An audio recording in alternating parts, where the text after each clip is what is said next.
Após o sucesso do lançamento, que contou com 4 sessões esgotadas e aclamadas pelo público, o documentário Sonho e Glória, os 100 anos do Ipiranga, volta às telonas. O filme será exibido novamente nos dias 16 e 17 de maio, às 21 horas, no Movie Art Cinemas, no Master Sonda Shopping. Acompanhe agora. E hoje nós recebemos aqui no estúdio da TV Erechim Patrick Menegasso. Patrick desenvolveu, elaborou e apresentou o filme Sonho e Glória, 100 anos do Ipiranga. Esse filme já foi apresentado, mas ele volta aí com uma nova edição.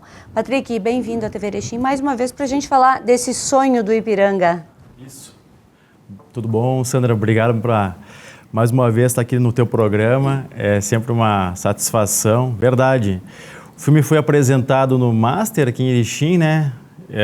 Em março, e agora ter mais 2 oportunidades para quem não pôde assistir, agora em maio, né, dia 16 e 17 de maio, que é numa sexta e num sábado, às 21 horas, ali no Cinema do Master, poder prestigiar esse filme, né, que comemora o centenário do Ipiranga, que foi em agosto do ano passado.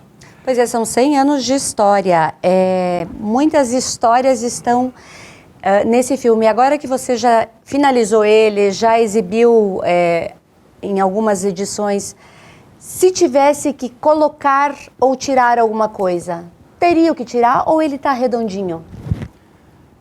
É difícil, né, eu ter essa avaliação, porque quando a gente está muito assim, digamos, talvez uma expressão assim com a árvore muito perto, é difícil a gente olhar, né? Sim. Talvez tivesse que olhar com o distanciamento do espectador. Do meu ponto de vista, ele ficou bem próximo do que eu queria, né? Eu tinha muita informação para colocar, porque são 100 anos, então foi tentar realmente fazer uma decupagem para que o conteúdo adequado entrasse, né? E, enfim, dentro do tempo que o filme me permitia, que era de 70 minutos.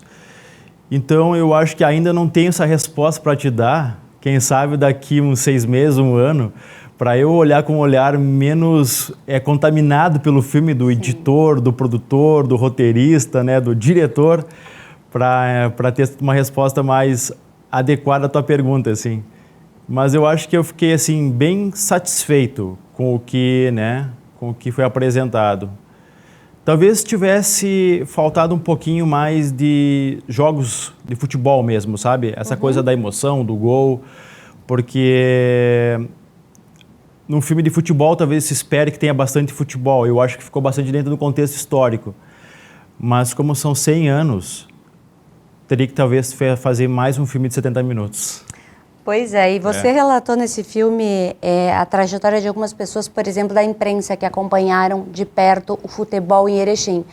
José Adelarode, que é uma referência, Edson Machado também, são visões diferentes sobre o futebol. Conseguiu captar o que cada um deles queria e o público entendeu a mensagem deixada? Acredito que sim, né? As pessoas têm as suas visões particulares, né? Somos seres singulares e, portanto, temos uma visão única de cada tema, de cada objeto que a gente olha, né? Então, eles têm trajetórias diferentes também no meio jornalístico. O Odi já ele trouxe umas informações mais históricas, né? Não que o Edson também não tenha trazido isso. Contudo, o Edson ficou bastante em cima das informações dos jogos, de alguns personagens ali, como o Mujica, alguns jogadores que ele recorda a partir do momento que ele começou a cobrir os jogos.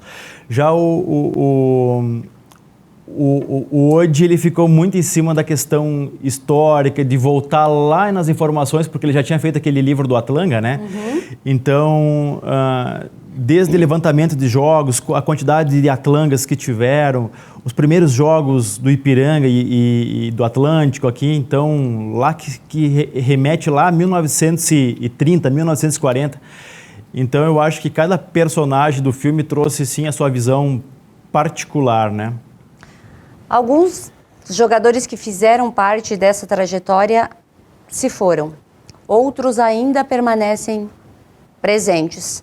Como foi trazer eles para esse filme, para esse documentário? captar realmente o que eles sentiram em campo, a avaliação que eles fazem do Ipiranga? Na verdade é o seguinte, eu acho que relatos como do Edson, né, como do Odi, como do seu Weber, da dona Anete Amorim, eles nos refrescam ou, né, nos retomam coisas que aconteceram, situações que aconteceram no passado. Sim. Porque se esses jogadores, eles estão presentes através da narrativa desses personagens, né? Então, essas pessoas conseguiram recordar, retomar muitas situações e dar um ar de novidade para o filme, né? Assim, algo de que muitas vezes a gente não sabia daquelas histórias. Mas, claro, temos jogadores que, por exemplo, foram citados e que estavam ali no filme, foram citados por outras pessoas do filme, né? Que outros entrevistados do filme, e como o Mujica. Mas o Mujica é uma celebridade do mundo do futebol erichinense aqui, ou pelo menos do norte do Rio Grande do Sul, e está com a gente ainda, deu seu depoimento, né? Verdade. Então foi uma homenagem. Ele teve uma homenagem no filme em vida, né? E pessoas falaram dele e ele pôde também dar a sua contribuição, fazer a sua fala no filme. Que legal. E também recordando outros jogadores da sua época, né? Como Paulo Ferro, enfim, o Cito, outros jogadores que tinham um jogador, eu acho que um goleiro que era bastante famoso, agora, desculpa, não me recordo o nome dele, que também é da época do Mujica, né? Então, são pessoas que marcaram o mundo do futebol aqui em Erechim, principalmente na época ali dos anos 60 e 70, que é um período que as pessoas lembram bastante por conta do Estádio da Montanha, né? Que é o estádio que sucede o Colosso da Lagoa. Anos 50 e 60, eu acho que foi um ano bem glorioso para o futebol em Erechim. Durante essa trajetória, o Pelé também faz parte. Porém, já não foi possível colher um depoimento, já não foi possível. Mas relatar a história do Pelé no Colosso da Lagoa. Não tinha como não trazer, né, a história do Pelé, porque, imagina, ele fez o primeiro gol do Colosso da Lagoa, né? Foi o gol 1040. E, além de tudo, coincidiu com a Rádio Tupi, né, que era o prefixo da 1040 da Tupi. Então, teve toda aquela comemoração que a gente já sabe disso, né? Erechinense, a maioria sabe, né? Foi um jogo contra o Grêmio, né? O Santos e Grêmio. Então, 2-0 para o Santos. E o Pelé fez o primeiro gol. Daí teve a Rádio Tupi entrou em campo, colocou uma camisa 1040 no Pelé. Então, isso, obviamente, não poderia ficar de fora, né? Sim. Até porque, além de ser um momento muito importante para o futebol gaúcho como um todo, era essencial para o filme, né? Mesmo para aquelas gerações como a minha, que não viveram isso, né?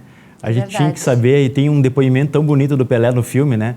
Que eu consegui ler através, acho que foi da difusão, que aparece no filme, Pelé agradecendo ao público gaúcho, ao público erechinense em especial. Poxa, que legal. Né, que aparece no filme, ele tem uma fala que ele fez, eu acho que foi uma entrevista para o Chico Dias, em campo. Chico entrou em campo, entrevistou o Pelé, e essa entrevista entrou no filme. Inclusive a narração do gol, né? Quando o narrador, que agora também não me recordo o nome dele, né, da época aqui de Erechim, ele narra o gol do Pelé, e isso está no filme também. Foram dias de exibição em março, o público participou, o público se envolveu? Olha, isso eu fiquei bastante feliz porque foram 4 noites de casa cheia. Puxa. Eu acredito que deu mais ou menos umas 650 pessoas entre as 4 noites. Então, o cinema, eu acho que fazia tempo, até vou fazer uma brincadeira aqui, depois o pessoal vai ficar também, mas acho que nunca venderam tanto pipoca, sabe? Porque deu bastante gente mesmo, assim. Então, é muito legal isso, sabe? O público de Erechim veio, prestigiou, o torcedor de Ipiranga estava com a camiseta, né, do time, com a camisa do time, muitos ali de amarelo, né? Então, as 4 sessões foram aplaudidas, teve a sessão que foi aplaudida de pé. Então, eu acho que tudo isso deixou a gente da produção, sabe, da nossa equipe bem satisfeito, principalmente nos primeiros 2 dias onde a equipe também estava presente e conseguiu sentir esse calor, esse carinho do público de perto ali, né, no cinema. Foram 4 noites muito bonitas. E agora a gente tem mais 2 exibições. Isso. Teremos todo o elenco aí do documentário participando para as pessoas conhecerem, interagirem. Olha, Sandra, agora ficou uma coisa mais voltada para o público, né, que não pôde prestigiar. Então, a gente não vai ter mais aqueles convidados que a gente estava, né, ali, Sim. que é várias pessoas do Ipiranga, né, ligadas ao clube. Então, agora é uma coisa mais aberta à comunidade mesmo, sem os convidados. Claro que se porventura tiver algum jogador, alguém ali do Ipiranga, vai estar por ali, né? Verdade. Mas... E para as pessoas participarem, tem custo? Precisa retirar ingresso antes no Master? Como é que está funcionando essa questão? As primeiras 4 sessões, quando foi de estreia, foi gratuito e agora a gente vai cobrar ingresso, né? Então, o ingresso ele está a R$ 34,00, se eu não me engano, a inteira e R$ 17,5 a entrada. É colaborativo. É um valor bem... bem simbólico. Bem simbólico, bem acessível, né? E para um time tão querido do nosso estado de Erechim, eu acho que vale a pena, um filme que ficou bacana. Então, é um valor, espero que também dê um bom público prestigiando. Já é possível comprar o ingresso? Como é que vai funcionar? Aonde as pessoas compram? Lá no Master mesmo? Isso está disponível na bilheteria, a pessoa vai ter a bilheteria do cinema lá ou compra pelo site, né, do próprio cinema, Movie Art Cinemas.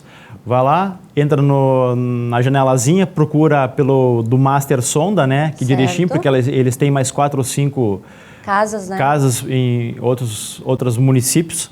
Então, é bem fácil achar lá o Sonho e Glória. Então fica aí o convite, a gente vai deixar aqui no rodapé o site para vocês entrarem, comprarem o seu ingresso, as informações necessárias para que vocês prestigiem mais essa edição aí desse filme que é importante para a história de Erechim, ele faz parte da história de Erechim, né, Patrick? Sim, e uma coisa bem bacana também que a gente está conseguindo botar o filme em alguns consulados aqui, sabe? Entramos em contato com os consulados do Ipiranga, talvez o filme venha passar até na República Tcheca. Poxa! Agora vai rodar em Getúlio, agora meados do mês de maio, também Três Arroios, vai passar em Caxias do Sul, vamos ver também se vai passar no consulado lá em Porto Alegre, enfim, vai fazer um circuitozinho, sabe? Isso é bem bacana. Isso é legal, leva o nome da nossa cidade e de um time tão querido por todos, né? Patrick, obrigada pelas informações e fica aí o convite para vocês assistirem, que vale muito a pena.